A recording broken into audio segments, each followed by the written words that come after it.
What's up? What's up? So, how have you been? I haven't seen you in a while. Haven't talked to you in a while. Especially, I mean, it's been over a Since year. Halloween. Yeah, but since we sit down on the show, yeah.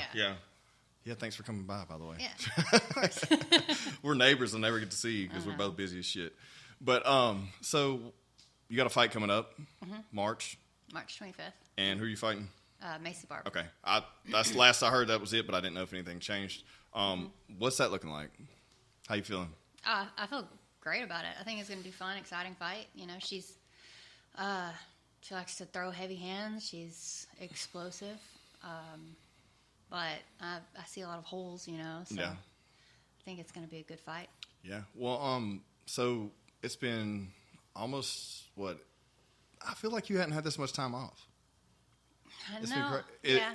But, I mean, is that a good thing? Like as far as, making sure that you're dialed in, no kinks, no injuries, anything like that? I feel like I've been able to just kind of, focus on just things that are helping me to get better instead of, turning around and focusing on a game plan, and just kind of, grinding and not really getting better. Yeah, because I feel like you just had, back-to-back fights there for, 4 years? It's just, every 6 months, wasn't it? It seemed that way anyways. I don't know. Seems that way. Yeah. It seems that way. I would like to fight at least 3 times this year, so. Okay. I've been trying to just get a consistent, regimen, which I have now. I'm going to wrestling practice 3 to 4 days a week in the afternoon. Training with Victoria Leonardo 2 to 3 days a week, Tuesday, Thursday, and Saturday.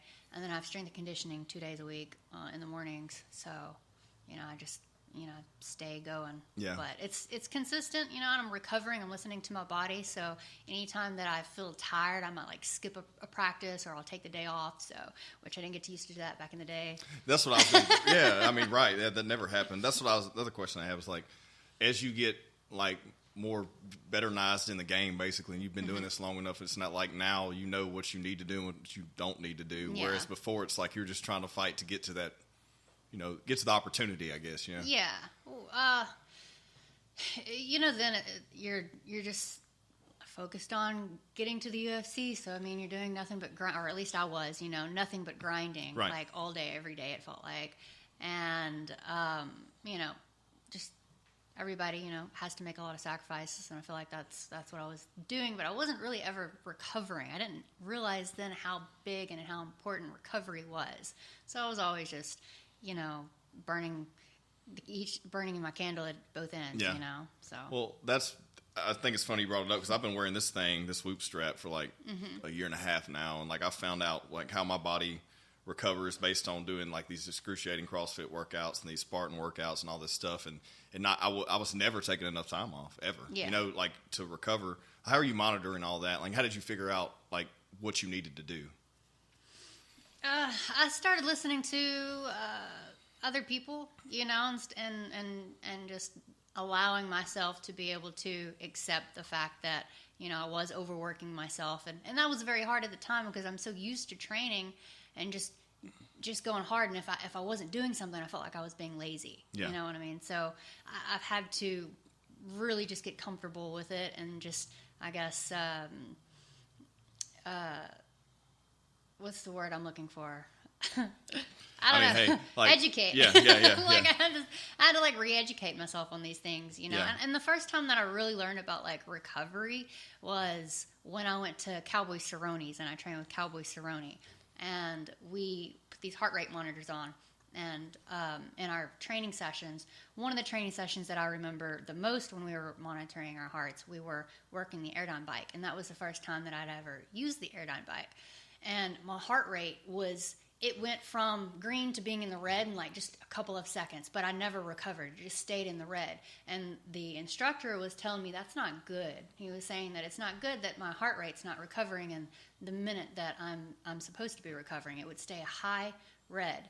And he said that means that I'm never recovering in my training sessions, and I'm just used to burning myself out. Yeah. I mean, it makes sense. It really does. That's something I've noticed, and not to the caliber of what you're doing, but as you start monitoring that, you look at your resting heart rate. Mine used to be fucking close to 90, and I didn't realize that just because I was always overworking myself, and also stresses of work and day-to-day life, and constantly 2 or 3 hour workouts every day, every single day. And now, like, I dialed it in, and it's closer to 60, 65, and that's like, it's never been that low that During I've ever recovery. Yeah, I mean, just great. just resting, just resting, yes. and then like in sleep, even at sleep, it gets down to the 50s where it never did that. But when you start monitoring all that shit, you really get to see what your body. You just don't know. You don't know until you like look for those, holes in your game, basically. Yeah, a lot of things, has to do with like breathing. People who have high heart rates all the time, like high anxiety, you got to just focus on your breathing a lot and like calm yourself, calm your nerves. But I would say that like also going to the UFC PI has helped me a lot because there's a lot of professionals there, and God, if you think about, okay, so we do as an MMA fighter, we do pretty much everything. Right. We train everything. Yeah. We're like a track star, or a freaking we're like a fitness star, and I mean, like, we work out and we're lifting weights all the time, and then we're doing like agility, and then we're like boxing, kickboxing, wrestling, anything and everything, like we're adding to our regimen. So when I went to the PI, our workouts were not quite as intense as far as strength and conditioning went. And the trainer said that he didn't want to burn us out in the conditioning part because we still had MMA to train for later. He said, you want to kind of preserve yourself that way that you can focus and go harder in MMA training. And I'm like, yeah, that does make sense. Like, but I'm so used to going to these conditioning circuits where it's like, we're trying to lift as hard as we can and as fast as we can, and it's like from one thing to the next, and it's like another minute of hard work, and then to the next, and you're pushing a sled, and then the next you're like lifting weight over your head, and then like you're burning yourself out in these like conditioning circuits, which were, I guess, more considered like would that be more like CrossFit? It sounds like my workouts. Yeah. Okay. It sounds like my workouts. So yeah. So that's what we like. I would get so burnt out, and my biceps would be so tight and full of blood, and it's like all the fascia would be all tangled up, and it's like, I'm like, why can I not throw punches now? It's like I'm going to training, I can't even keep my hands up, I can't get proper technique now because my biceps and everything are so swollen, because I would do my conditioning, and I would do conditioning hard, and then I would go straight to wrestling or boxing, and I'm having boxing for a whole hour, and I'm like, my arms are burnt out, I can't even get through this circuit. And the next thing, we have kickboxing or Muay Thai, and like I'm still like just depleted and not recovered at all. And I just finally realized how stupid that was. And so I remember I got a circuit from the PI, and I went to California, and I love everybody. I love all of my coaches, I love everybody that I've ever worked with. But Coach Doug, he would always try to like test me, you know, and he'd be like, "Oh, we're gonna see where you're at." I get there first day of training, and he runs me through this workout like I'm fucking exhausted, and like again the whole bicep blown up, everything, I just like I couldn't like do the rest of my training as properly and as efficient as I would have liked to have for that week that I was there. So it was like I'm flying down there to train and get MMA training, but I'm burnt out on my conditioning circuit alone for the rest of the week, and that kind of like sucked. It did suck. So the next time I went with a PI plan that Matt Crawley gave me.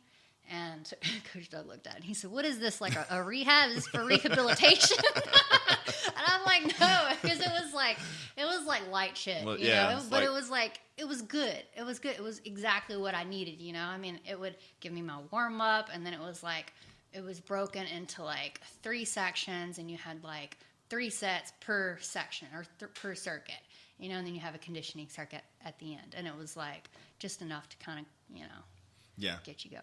Yeah, I mean, I think it's important that a lot of people don't think about that. But yeah, I mean, you're putting yourself to the ring, you're trying to be the best in the world, and so you want to push your body every single day, and you're not taking enough time to take off, but to recover.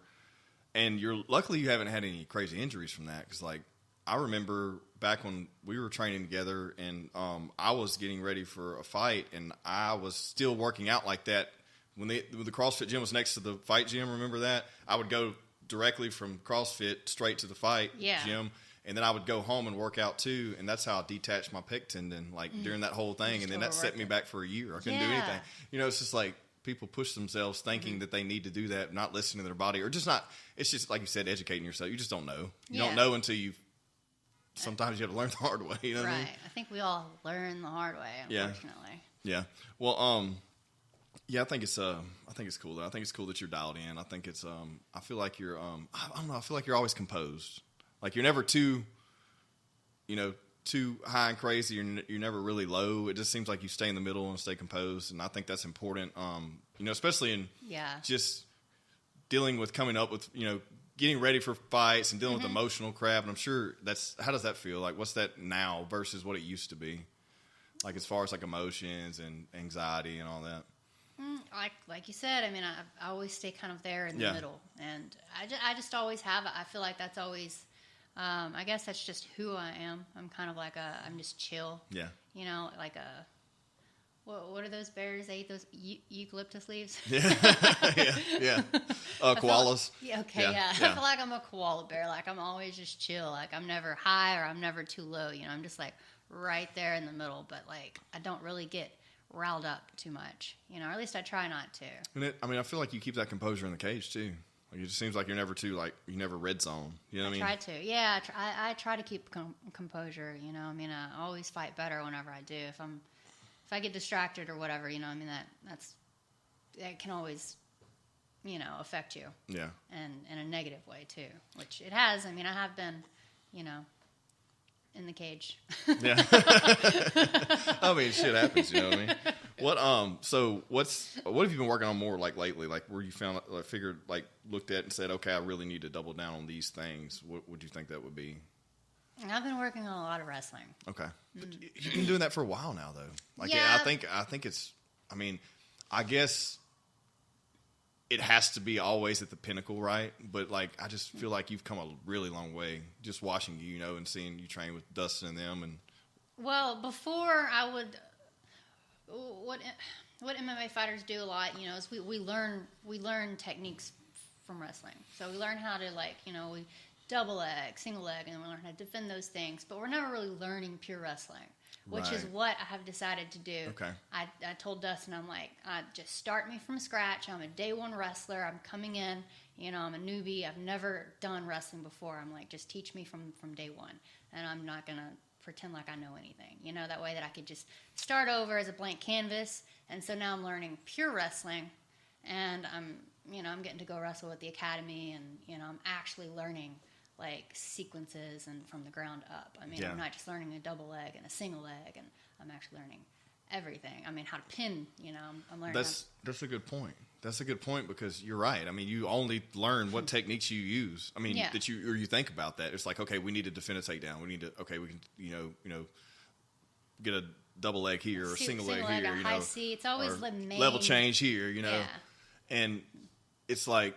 Doing that, I mean, it makes sense. That really does because, I mean, your stand-up's phenomenal. Your jiu-jitsu's great. I mean, your wrestling's good. I mean, I don't see anything wrong with it. As far as me looking at that, I'm not no kind of analyst or anything. I'm definitely not a professional wrestler, but like it makes sense. I have learned so much of what I've been doing wrong. And even when Dustin would come in and show me, he would come to the gym and he would teach us, and the things that I did learn, I picked up and I did well. But as far as like getting in on shots, I misunderstood that concept completely. And now that what do you mean, like cut in the corner? Okay, I'll use that as an example, which is it's kind of like something that I would have to like demonstrate. I guess could I demonstrate? I mean, yeah. Get up right there and demonstrate. Cool. I don't care. You can. I hope nobody laughs at me here. Okay? No, let's do it. All right. Well, obviously, I'm not going to go to my knee and everything. But okay, so it's like, let's say I just take a shot. You get in on the legs, and you're taught to, or at least I was taught there in the beginning. You want to look where you're going and shuffle and run your legs. Okay. So I'm sitting in front of you, and I'm shuffling and running my legs this way, but I never ever get like a good angle. Okay, gotcha. So what the angle that you got to get is this, and then you run them that way. Got you. Okay. I'm saying it was just like that simple little thing. Yeah. It's like I'm standing in front of them so they could still sprawl. But if you cut that angle like you're hugging a tree, which now makes sense to me. Hugging the tree. Exactly. And then running, so now you can run with your feet. Yeah. Instead of shuffle. Anyways, I'm like, all these little light bulbs are just finally going off, and it's just making more sense to me. And I'm like, I get what you were saying now. Now it makes sense. I mean, yeah, because you're just programmed to do one thing one way. You know? Yeah. And in cohesive, like with your, stand up and trying to get like throw a jab here to make distance, whatever, to try to shoot. I mean, yeah, it just makes sense. Like to where now you're learning it from. Yeah, I mean, I get it. I think it's cool. So I mean, it's just like simple things like that I was making it so much harder on myself in the beginning. Even like get up drills, I mean, just like anything. I'm learning a lot of stuff that's like helping me. It's going to make my wrestling better for MMA. It's going to make me an all-around better athlete. And if you think about it, obviously there's a lot of champions that are wrestlers, but they all started from the ground up. Yeah. And I've been told, and this is why I'm like, I'm not gonna like live in a little box anymore, and think like, oh, this doesn't work or that doesn't work. But I have been told, oh, you don't need wrestling, high school wrestling. It's not where it's at. Like you don't need to go and wrestle with the high schoolers. You're not going to use all of that. Yeah. You know what I mean? And that's what you're told. Oh, you're not going to use all of that. Don't spend your time learning something that you're not going to use when you can be spending your time learning something that you are going to use. But that's what's going to make those things work. You know what I mean? Yeah. So, no, I think it's awesome too that you're training with those young guys. You know what I mean? With us and them down there kicking my ass. At North DeSoto. They have an amazing wrestling program, but it's just cool that you're going to do that at the beginner level and stepping it back. I mean, and you've been wrestling with those guys too, for a while, but like doing it now. What made you come to that like decision? Like, hey, we need to take it back to the basics.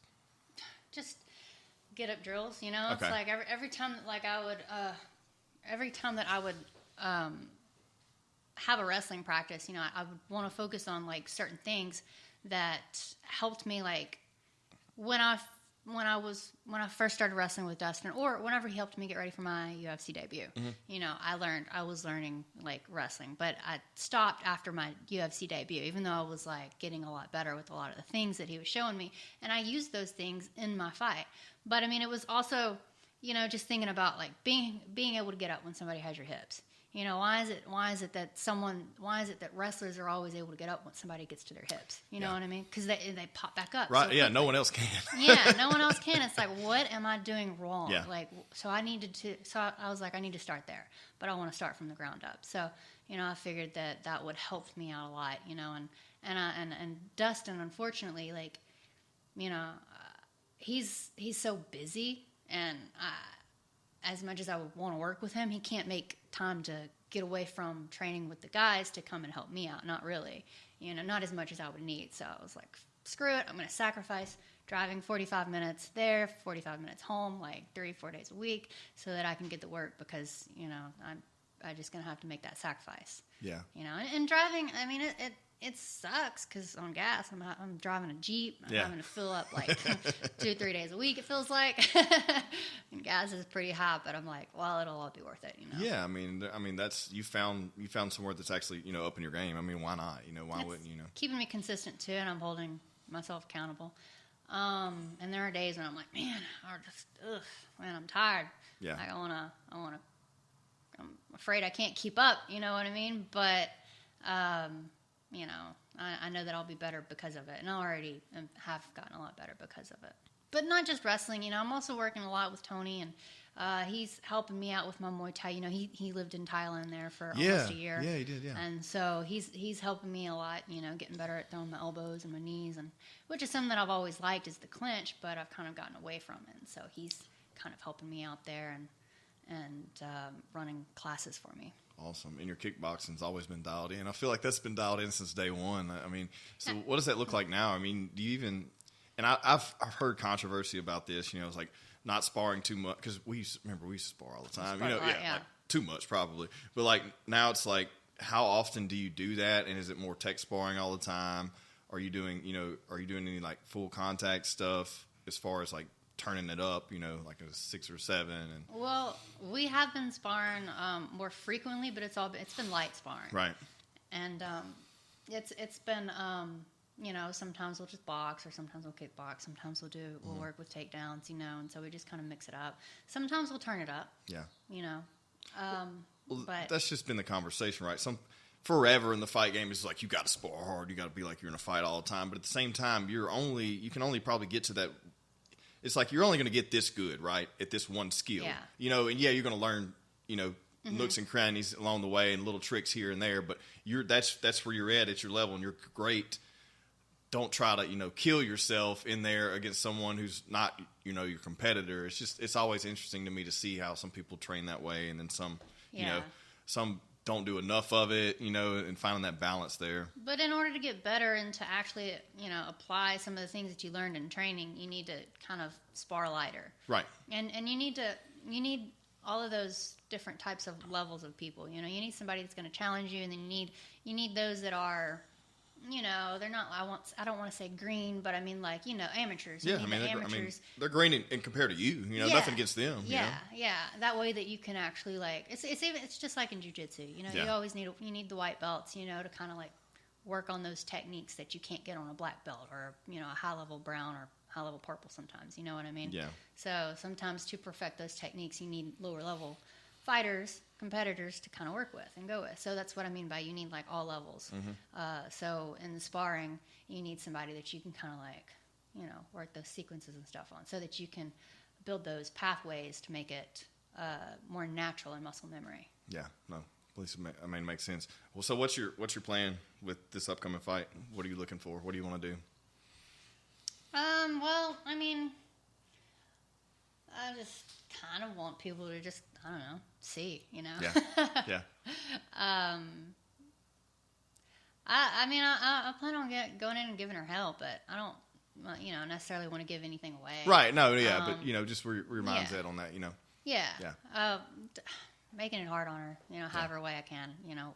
She likes to throw heavy hands, so, I mean, you know, maybe I can take advantage of that. And yeah, you've seen that before. We know how you do against stuff like that, right? You know, like in I just feel like if it's a stand-up game, man, it's just it's gonna be rough on the other side. She likes to switch her stance. Yeah. I mean, she likes to come, you know, and she's tough, and I know she's not easy to put away. Right. So, like, she's gonna bring it. And she's gonna bang, and I guess we'll see. You know, if she leaves herself open. And these are things that I'm working on. You know, I plan on taking advantage. You know, the body's always open. No one's doubting your stand-up ability at all at this point. No one's doubting any of your abilities at all at this point. No, I think it's an exciting matchup, because when I saw that announced, I was like, oh hell yeah, this is gonna be a great matchup. And it's a good fight. You know, you just came off that loss where you had those. You know, but I mean, fortunately, it was still a good fight. You know, right? You know, like, and I mean, how does that feel coming off that? Like, you had a few wins and that loss, and then now coming back into this fight. What does that feel like? It feels aggravating. Yeah. It's stupid. But, you know, that is kind of what led me to kind of decide to focus more on starting over from scratch as far as wrestling goes. You know what I mean? Just so that I can try to be a better... Because I've been working on my kicks, you know. Grandmaster, you know, helped me a lot in the last couple of fights, you know, with my kicks to help me be a better athlete. And I feel like you need to be able to, you know, throw kicks and be able to land in awkward stances and, you know, positions and stuff, and be able to continue to throw a sequence, a combination. That's another good point that's never really brought up, right? I mean, just like the wrestling thing. Yeah, I mean, if you're throwing, you're practicing all these certain, in this stance, these certain kicks, you know, whether it's a head kick or a calf kick or whatever, and then, or switch kick, you know, and then repositioning yourself. But what happens if, it's going to happen, someone's coming at you, get off balance? How do you position yourself, you know, there, and then overcorrect it? You land in southpaw, you know. I mean, whatever stance it is that you land in, you know, you got to be able to be prepared for that and be comfortable. And so if you're used to training in all these awkward, like, positions and situations, and, you know, the style that Grandmaster Baker, you know, was working with me on, it was just repetitive kicks. You know, you're throwing like a round kick to a hook kick to an axe kick, and a lot of these things you may not even use, you know, a jump 360, but it's like you're training your body to be more athletic, you know. And it's like, and now it's in your toolbox now too, right? So if you need it, it's there, you know. If that position's open, you know what I mean, the opportunity's there, why not, you know? And these things, it's just more light bulbs going off, you know. It's just, I feel like it's just helping me overall. It's like all of this is just something that I'm going to continue to put into my training, that way that it stays, you know, at the forefront, and it's muscle memory, and hopefully one day, you know, maybe I'll get a spinning hook kick and knock somebody out. Hell You yeah. never know. Hell The tools are there. Yeah, if you know, you got them now. Yeah. You know, it's just not going to be a plain, you know, just regulars. I'm not going out there looking for it. Exactly, you know what I mean? right, But it's like, you know, we'll see. Well, I think that's awesome. I think that's funny too, because there's so many onlookers that don't understand. Like, it's a chess match, right? And everyone says that, but you don't really think about it. It really is, because honestly, going into this, you can look at any fight. This fighter, whoever you're fighting, you only know what their capabilities are based on what you've seen, right? Mm-hmm. But there's all kind of other things that's probably in the tool shed that they've never been able to use. Mm-hmm. So like, that just opens up a whole nother world, right? Mm-hmm. And then you have to be, you know, conscious of that and say, okay, well, what's in my tool shed? You know, like if I'm in a position that, you know, may have caused me a problem previously, what can I do here, you know, to take advantage of it? Yeah. I think that's something that, you know, people don't think about. They're just like, okay, well, you know, so and so has a bad, you know, they're a wrestler and this person's a boxer, and the wrestler's probably close the distance, and then they're probably gonna, you know, take them down, and then they're gonna end the fight. But that's not always the case, right? Right. You never know what someone has until they bring it out. Until they're put in that position to, you know, have to use it. Yeah. So. Yeah, I think it's cool though. That's awesome. I just think it's every time I see you do anything new, I say new, you know, I've trained beside you since since we started long time ago. 2010, 09, 10? Yeah, 12, 13 years ago. 13, mm-hmm. Yeah. So like, I've just seen you grow. It's been awesome to see you grow, right? You know, but also like just see you do all these things. And like, when I say new, it's just like, oh shit, look, she's utilizing that now. Like, I remember when we couldn't, none of us could do anything on the ground, you know, or just straight up boxers and stuff, you know. It's just awesome to see that, you know. Yeah, the progression. I mean, and if you stay dedicated, you know, to something, you're going to get better at it. Yeah. You know, you just kind of have to, you know, make the sacrifices and just, you know, tell yourself that you're not going to quit, you know. But I agree, but you're not doing what a lot of people do. You're great at it, but you just practice the same crap. Right. You're opening up more doors. Yeah. You know, and then you're starting from ground level there and then getting great at those. That's what makes it exciting, though. It's like... because, I mean, what else do you do? If you're doing the same thing every day, you're going to get burnt out, right? It becomes monotonous, you know, and that's, you know, I like to feel like I'm learning, you know, and that makes it exciting every day to go to training and to practice, you know. Because I have gotten burned out a lot, you know, and even in the last couple of years, it's like if I'm just doing the same thing, or if I'm getting away from things and I'm not getting better, you know, I just start to, you know, doubt will start to, like, you know, seep in, and then that seed starts to spread, and, you know, you feel like you're not getting better and you're getting worse. I don't know.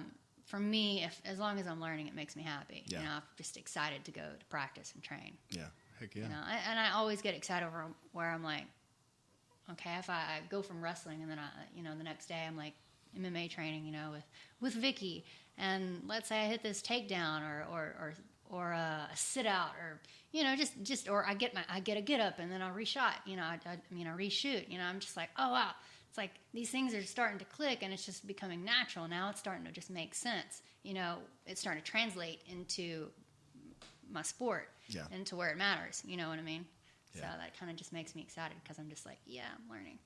Same thing with my kicks. You know, like everything that I work with Grandmaster, I'm like, yay, you know, I'm landing these side kicks, you know, and they're freaking doing damage. I'm excited about that. And it looks good. Yeah, and it's like, it looks good, and it's like applicable and actually works, you know, like, because a lot of those kicks and weird positions, they look cool, but they don't apply any damage, right? You know, you're utilizing something that's beautiful, and at the same time, it's going to create havoc. Yeah, because you're hitting with your heel. If you're hitting with your heel, you know, you don't want to do like a side kick and just kind of like touch with your toes, you know, and make it look that, you know, you really want to do damage whenever when you're throwing something like that. And even if you miss, you know, that's when being able to, like, transition into something else.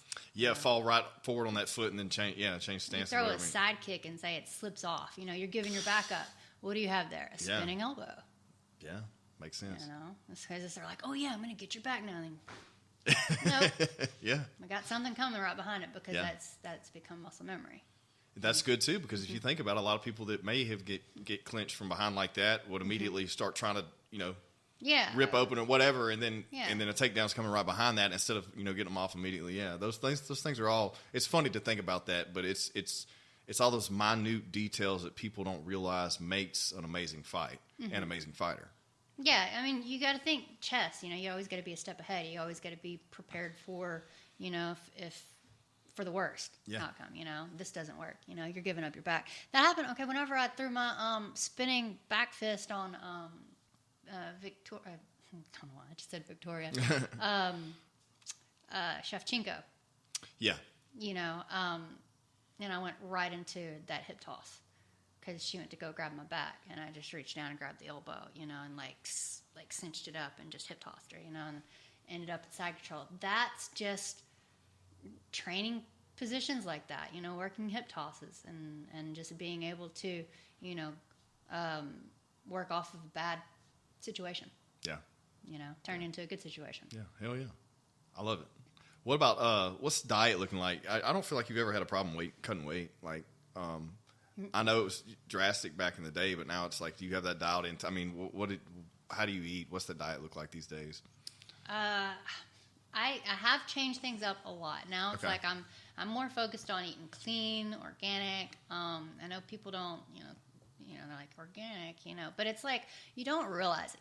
We're taught to look at the nutrition, the little calories, the pyramid, carbs, and all that crap. They're like the percentages of what goes into what, but you're not taught to look at the ingredients. So if you actually look at the ingredient list and then you kind of like Google, what is this? Okay, well, it's like a pesticide. It's used with rat poisoning, blah, blah, blah. Okay, so that's why I'm getting all of these cramps. This is why I have IBS. This is why I have inflammation. This is why I'm bloating. This is why I'm swollen, and this is why I'm not losing the weight. It's not because of the calories. It's not because of the carbs. Because you need carbs and you need calories. You need those things. You need fats. But I mean, good carbs, good fats, right, stuff like that. So, and that's another thing that's been misconstrued too, is what's good carbs and what's bad carbs, what's good fat. Yeah.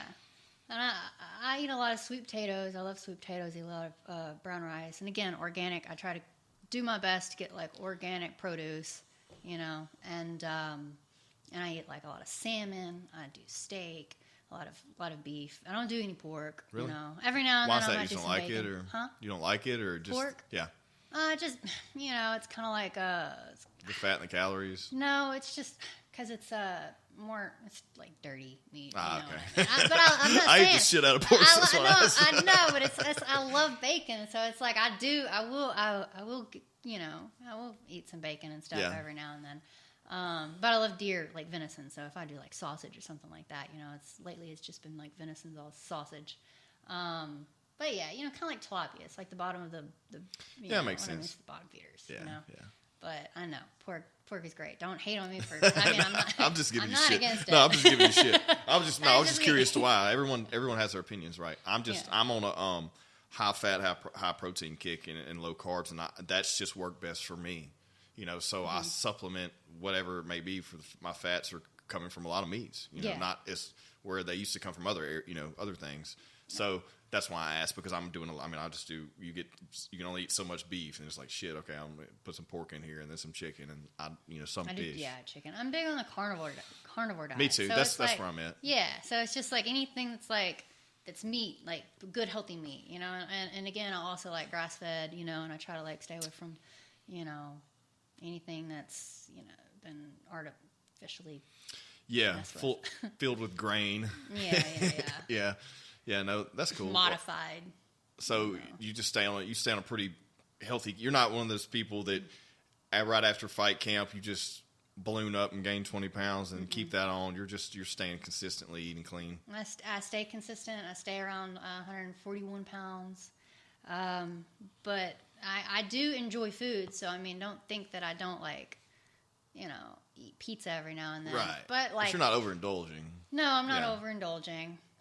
Mostly, like I said, I just watch the ingredients. I try to eat more clean, organic, and I'm pretty much able to eat whatever I want.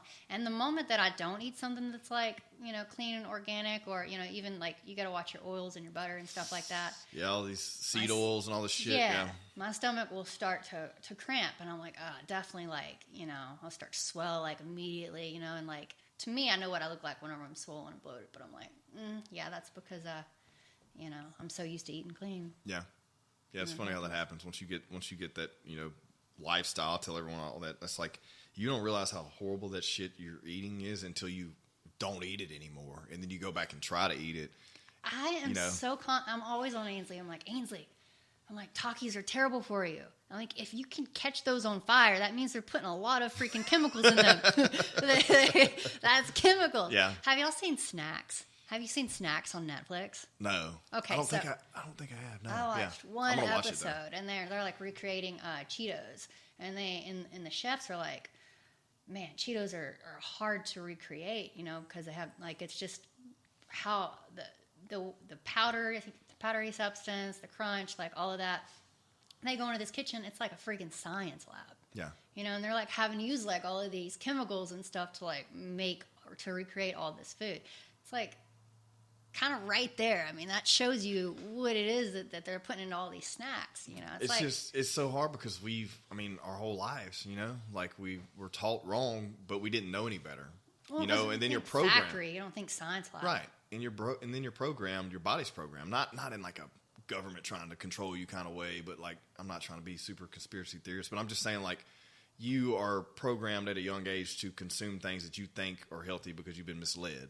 And not to anyone's fault other than just pure ignorance, right? Because you didn't have the information. Well, now the information's starting to become more available, and people are just refusing to look or listen because it's inconvenient to change what you put in your body. Honestly, that's the only thing that's going to keep you alive, right?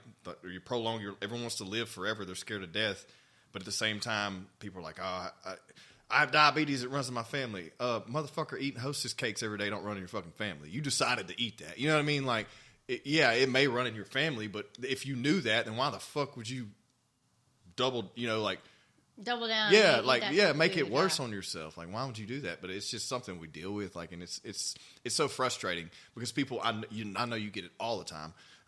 It's like, oh, how do you stay in shape? And all that shit. And just like, or like, I'm trying to like get in shape. I want to look good. I've been working out. I'm like, it's about your fucking diet, man.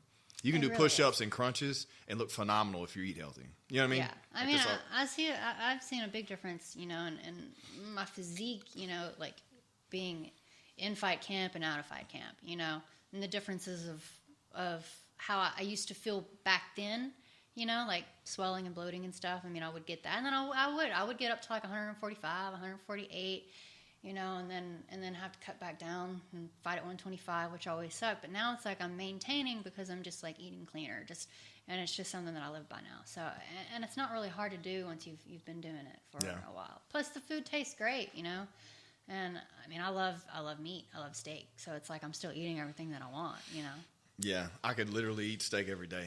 I can not get tired of it. Like, that's one thing that I love. Like, do you eat any bread at all anymore? Occasionally, I will. I'll do some Dave's Killer Bread.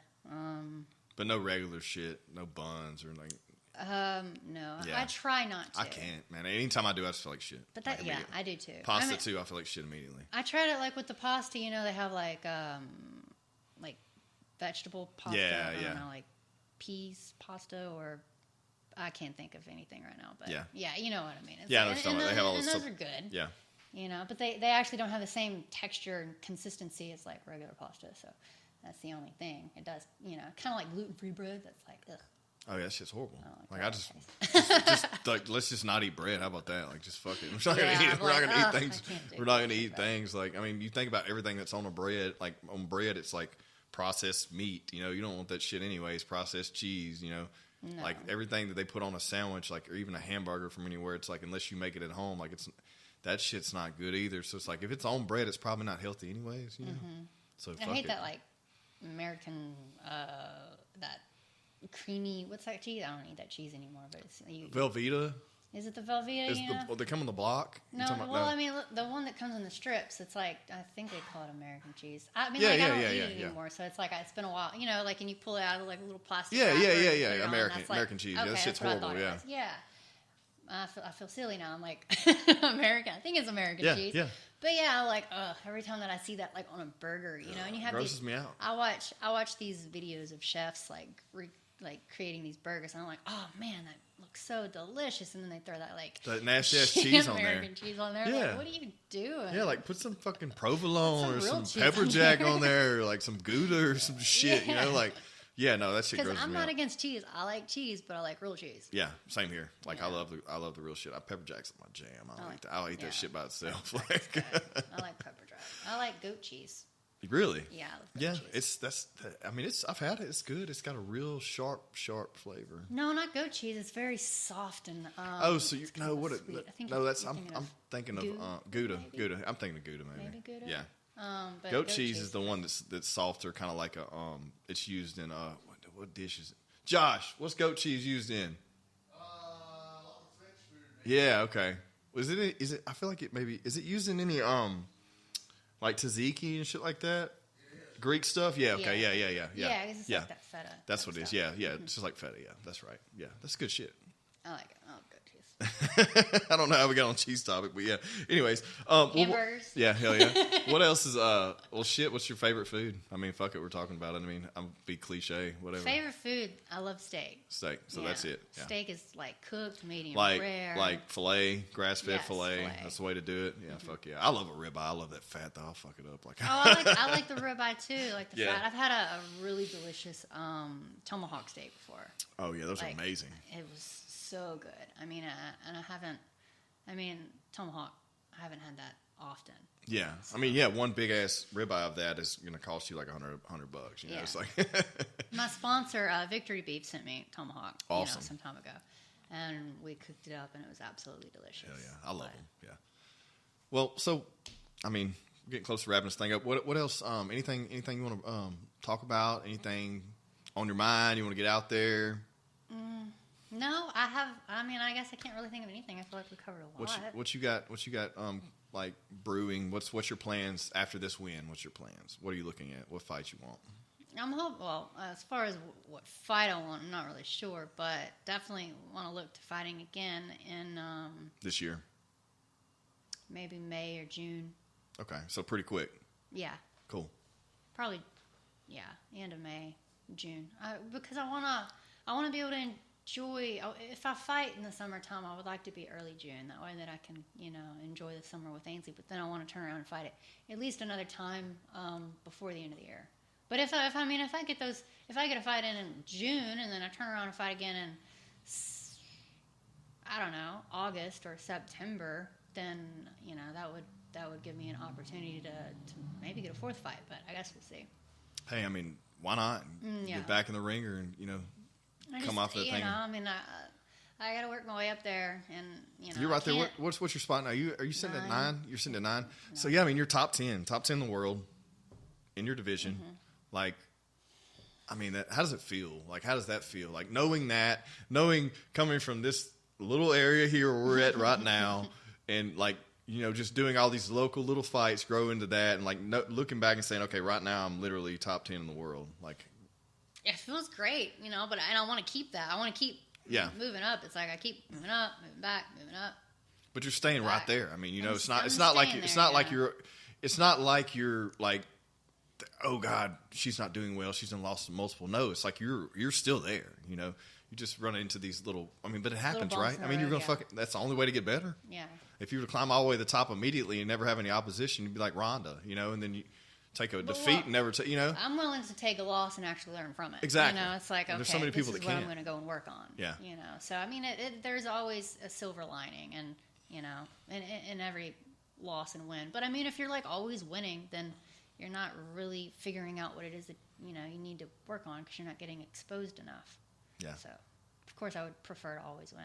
And that's what. Yeah. I mean, why? Of course. Well, hell yeah. Yeah. But at the same time, look, you take your losses with pride and move forward. You don't slump down and say create excuses like most people do. They'll I say most people. Some people do. Excuse me. A lot of people, yeah. Yeah, they'll create an excuse, and saying, well, they won because of this or this. No, it's just they got the best of you, and it was that place at that time, and it happened, and why did it happen? And figuring out, the next step to move past that. Yeah, got to always go back to the drawing board and Hell yeah, and work on everything. Hell yeah. Hey, do you mind signing a card for me? Sure. I'm totally fanboying today. Whatever. So I haven't looked. So Me and Danger talked about this last time he was on. I haven't got into like I was like, I'm going to get into the UFC card thing just because I know all you guys. And I've never really messed with like trading cards or anything. Yeah. But I picked this up and I was like, I want to get her to sign this on the show. This?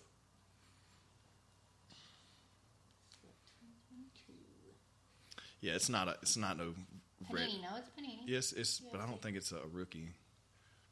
It's No, a newer one, but that's the only one I could find here lately. My rookies are what's tops? Yeah. Yeah, I haven't signed any Panini. You haven't? I don't think that. So I'm this is your going first to. Panini? Oh, you're not? Oh, you're not. You're talking about for them? For them. Yeah, got you. I mean, I've been. Somebody's tried to work a deal with me, but I'm like, that's like $2, maybe less than $2 a card, and Tops paid me more. Okay, for, like, gotcha. Signing less. And Gotcha. I'm like, I ain't just trying to do all that. Yeah, I feel I you. want my signature to be worth something. Well, it's worth something to me. I appreciate it. This is awesome. Hell yeah. Hell yeah. Let that dry though. Well, look, I appreciate it today. It's always fun to catch up with you. I know we need to get together more. We're like right around the corner from each other, but it's just but it's always fun, and I'm super excited. I'm ready to see you back in action. I feel like, damn, I've been waiting for her to get another fight. I'm ready. I'm chomping at the bit. So. Well, and then we'll have something else to talk about afterwards. Hell yeah. I have another shirt though. Do you? Yeah, this is my vintage one. Yeah, what size? XL. XL. Okay, I have some out there in the Jeep. Hell yeah. I'll get you one. Hell yeah. All right, awesome. Well, thanks so much. You're Good welcome. to see you. Till next time. Okay.